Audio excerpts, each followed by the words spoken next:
एक छोटे से जंगल में पहाड़ों और नदियों के बीच एक बूढ़े मार्शल आर्ट मास्टर रहते थे। उनका नाम था गोहान। एक दिन उन्हें जंगल में एक अजीब बच्चा मिला। उस बच्चे की पूंछ थी और उसकी आंखों में चमक। वो बच्चा था गोकू। शुरुआत में गोकू बहुत जंगली था। उसे लोगों से बात करना नहीं आता था। उसे दुनिया के बारे में कुछ नहीं पता था। लेकिन उसके अंदर एक चीज सबसे अलग थी, उसकी ताकत। वो बड़े बड़े पत्थर उठा लेता था, पेड़ों पर बंदरों की तरह दौड़ता था और हर वक्त मुस्कुराता रहता था। लेकिन एक रात पूरा चांद निकला और अचानक गोकू का शरीर बदलने लगा। उसकी आंखें लाल हो गईं, शरीर विशाल बनने लगा और कुछ ही सेकंड में वो एक खतरनाक विशाल बंदर बन चुका था। पूरा जंगल टूटने लगा, पेड़ गिरने लगे। उस दिन गोहान समझ गए कि गोकू कोई आम बच्चा नहीं है, लेकिन उन्होंने उसे अपनाया और अपने बेटे की तरह पाला। कुछ साल बाद गोकू की मुलाकात हुई बुल्मा से। बुल्मा ड्रैगन बॉल्स ढूंढ रही थी, ऐसी जादुई गेंदें जो कोई भी इच्छा पूरी कर सकती थी। गोकू ने पहली बार कार देखी और उसे लगा कोई राक्षस आ गया। वहीं से शुरू हुई गोकू की सबसे बड़ी यात्रा। गोकू और बुल्मा अपनी यात्रा पर निकल पड़े। रास्ते में उन्हें मिले नए दोस्त यमचा, ओलोंग और फिर मास्टर रोशी। मास्टर रोशी दुनिया के सबसे महान मार्शल आर्ट मास्टर्स में से एक थे। उन्होंने गोकू को ट्रेनिंग देना शुरू किया, लेकिन ये ट्रेनिंग आसान नहीं थी।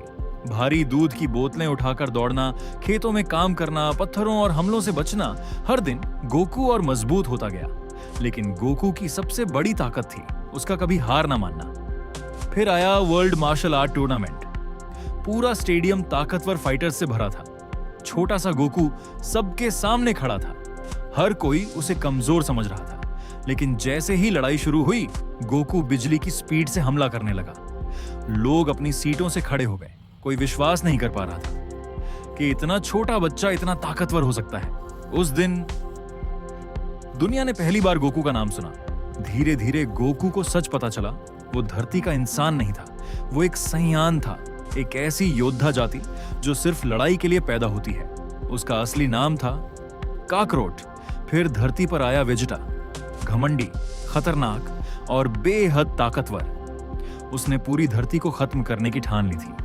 गोकू ने अपनी पूरी ताकत लगा दी। कायोकेन, उसके शरीर से लाल ऊर्जा निकलने लगी। धरती कांपने लगी। दोनों की लड़ाई इतनी भयानक थी कि आसमान तक हिल गया। लेकिन असली खतरा अभी बाकी था, फ्रीजा। पूरा ब्रह्मांड उससे डरता था। और फिर फ्रीजा ने गोकू के सबसे अच्छे दोस्त क्रिलिन को मार दिया। उस पल कुछ बदल गया। गोकू का गुस्सा फूट पड़ा। उसके बाल सुनहरे होने लगे, आंखें बदल गईं, ऊर्जा आसमान तक पहुंच गई और पहली बार सुपर सयान जन्मा।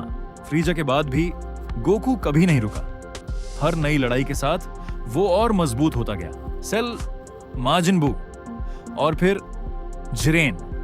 पूरा ब्रह्मांड कांप रहा था। टूर्नामेंट ऑफ पावर शुरू हो चुका था। हर यूनिवर्स का सबसे ताकतवर योद्धा वहां मौजूद था। लेकिन जिरेन सबसे अलग था। उसकी ताकत देवताओं जैसी थी।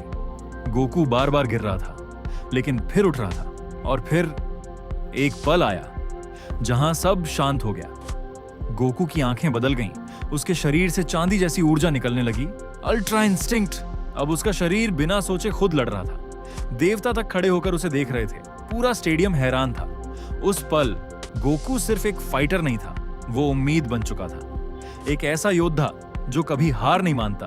और यही वजह है कि आज भी दुनिया गोकू को सिर्फ एक कैरेक्टर नहीं बल्कि इंस्पिरेशन मानती है। एक दूर ग्रह पर एक बच्चा पैदा हुआ। उसकी ताकत इतनी ज्यादा थी कि सयान तक डर गए। उस बच्चे का नाम था ब्रॉली।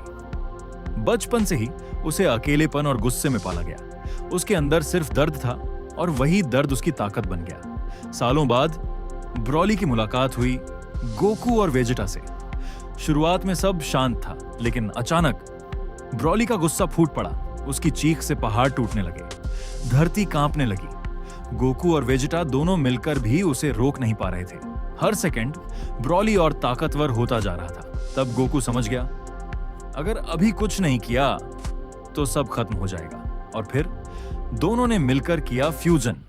गोगेटा जन्म ले चुका था। नीली बिजली जैसी ऊर्जा और ऐसी ताकत जिसे देखकर दुश्मन तक कांप उठे। गोगेटा और ब्रॉली की लड़ाई इतनी भयानक थी कि आसमान तक फटने लगा। ने एक दिन अचानक आसमान में एक टाइम मशीन दिखाई दी। उसमें से बाहर आया एक रहस्यमयी लड़का, बैंगनी बाल, हाथ में तलवार और आंखों में डर। उसका नाम था ट्रंक्स। लेकिन ये कोई साधारण ट्रंक्स नहीं था, वो भविष्य से आया था। एक ऐसे भविष्य से जहां पूरी दुनिया खत्म हो चुकी थी। क्यों?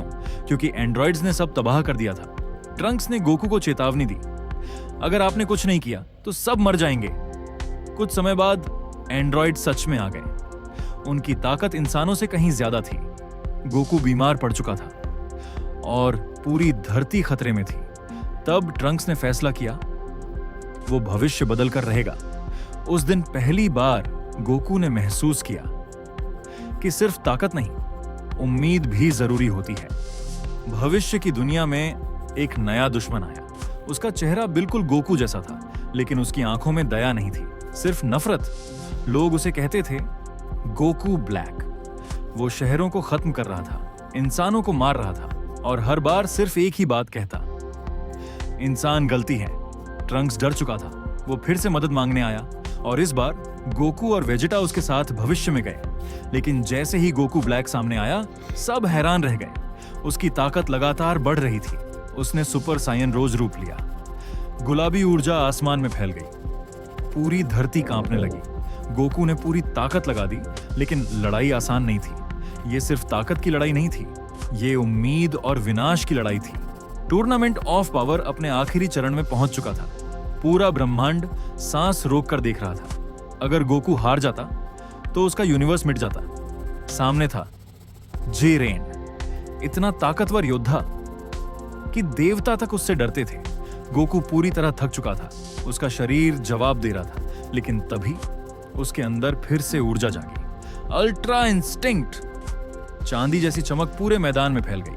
अब गोकू की हर मूवमेंट बिजली जैसी तेज थी। जिरेन पहली बार पीछे हटने लगा। दोनों की टक्कर से पूरा स्टेडियम हिलने लगा। लेकिन अंत में गोकू अकेला नहीं था। फ्रीजा और एंड्रॉइड 17 भी उसके साथ आ गए। तीनों ने मिलकर जिरेन पर हमला किया और आखिरकार यूनिवर्स साथ जीत गया। पूरा स्टेडियम तालियों से गूंज उठा। उस दिन गोकू ने फिर साबित कर दिया कि असली ताकत सिर्फ पावर नहीं, दोस्ती और कभी हार ना मानने वाला दिल होता है।